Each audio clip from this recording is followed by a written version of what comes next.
Well-ordered lives. Since we are made in God's image, we should live our lives in an orderly fashion. Here now is Gene Getz. That comes from Numbers chapter 1. We're still in chapter 1, verses 44 through 46.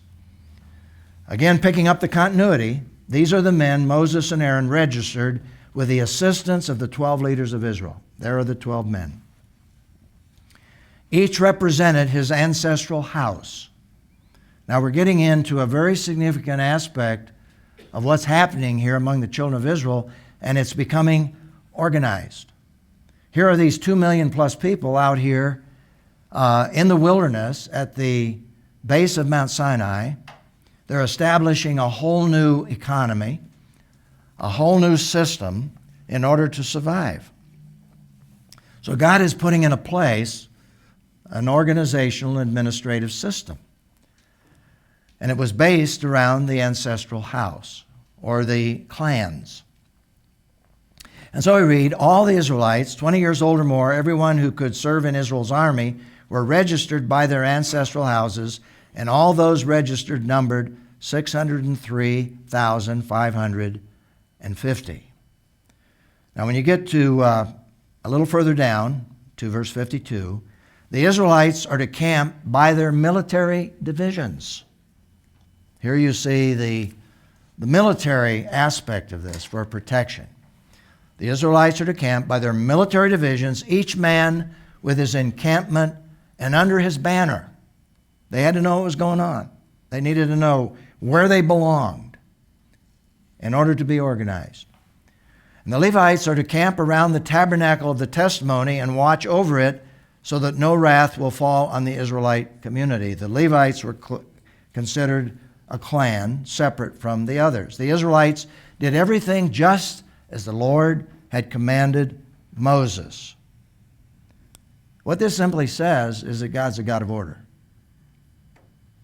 And in creating us, He's created us to be people of order. And that's why in the opening chapters of the book of Numbers, you have a focus not just on numbering, but on organizing and administering this incredible mass of people. Now, God is a God of order. All you got to do is look at the universe. All you've got to look at the creation. God is a God of order. Without it, everything would,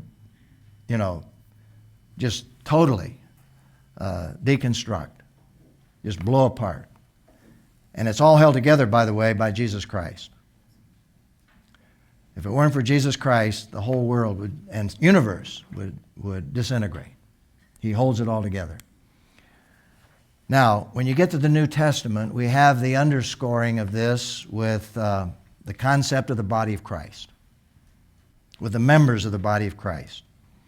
And we read in 1 Corinthians, God is not a God of disorder, but of peace. But everything must be done decently and in order. You know what? One of the major causes of problems in the church is disorder, inappropriate organization. In fact, let me just share with you a statement about that. Lack of order is at the heart of many church and family problems. Now, we can be over-organized, and we can be all structured to the point where we're institutionalized, but that's not what we're talking about. Lack of order is at the heart of many church and family problems. Communication breaks down. Boy, I was thinking today about another situation. And you know what the key to order is? Communication, communication, communication. And that's part of order. Communication breaks down, misunderstandings arise, people become resentful, rumors start, and a spirit of disunity begins to pervade the environment. And when this happens, Satan wins victory after victory, which often destroys our witness to non-Christians. God is indeed a God of order. But there's a very important principle that correlates here. And I want to take you to a principle from the book of Nehemiah. I call this strategic planning, principle number 5. And we'll look at this more in depth when we get into Nehemiah. But here's the principle. We should remember that people People are the most important aspect of any strategic plan. And if you want to see that, go back to chapter 3 in the book of Nehemiah. And the background is that Nehemiah was called of God to go back to the city of Jerusalem. He was serving King Artaxerxes. He was taken into captivity. He had a very high-level position. And the walls in Jerusalem, he got word, were burned with fire.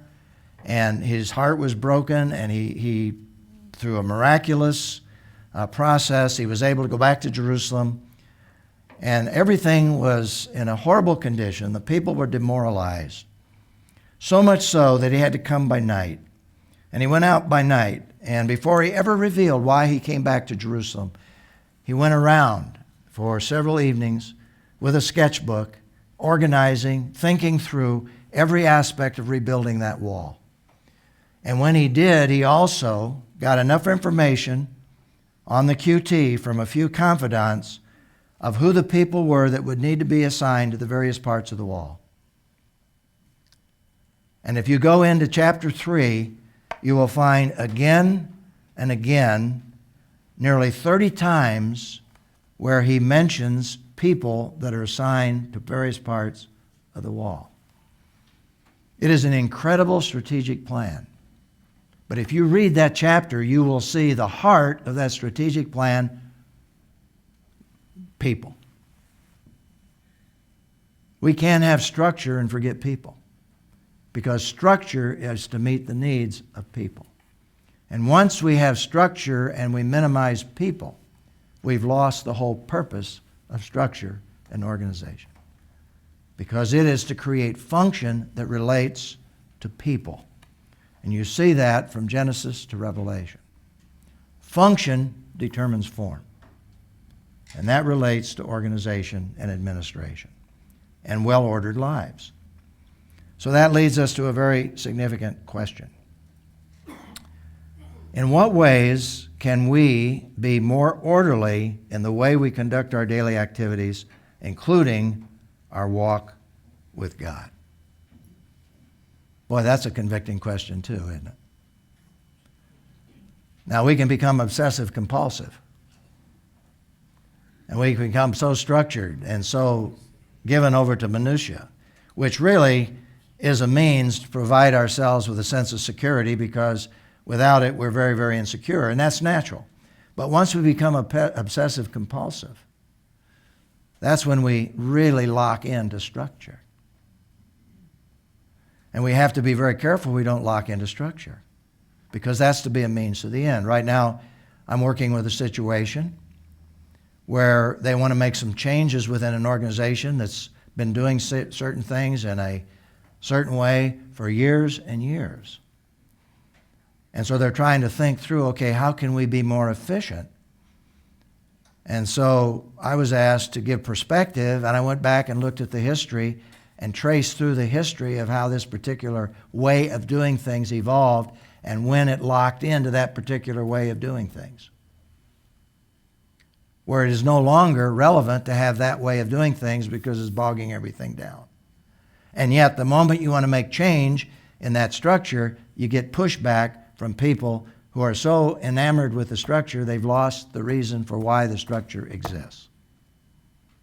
So we have to be careful of that.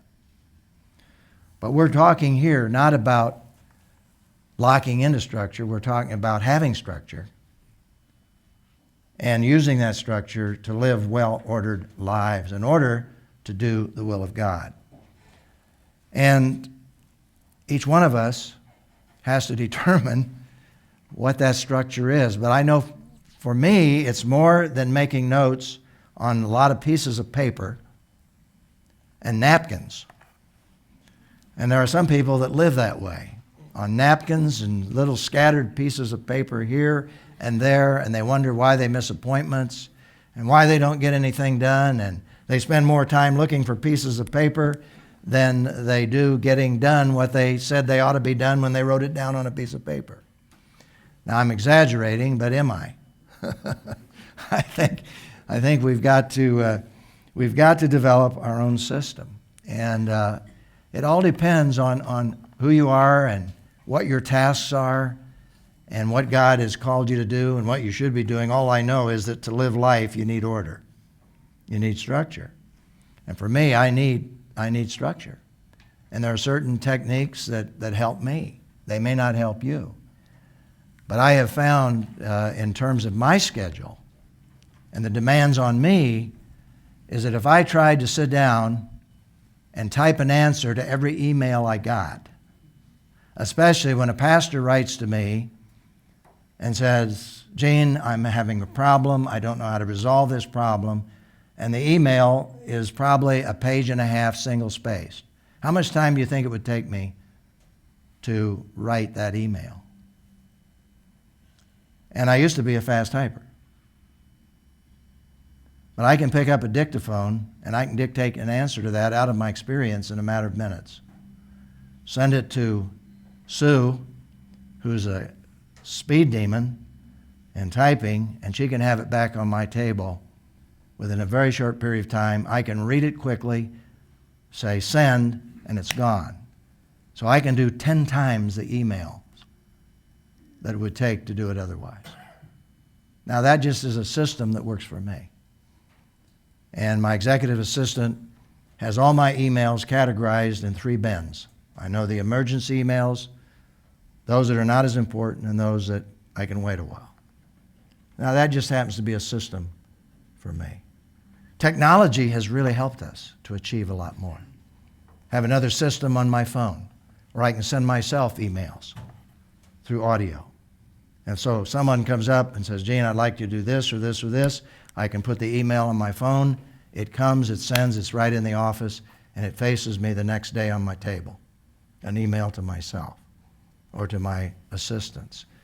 All of us need to develop systems within our own sphere of responsibilities. What I do won't necessarily work for you. But I do know that we need order. And that's the principle that we have here that God establishes right back there when He is organizing the children of Israel to make that trek through the wilderness to the promised land. So here's the principle. Since we're made in God's image, we should live our lives in an orderly fashion. And God said, let all things be done decently and in order.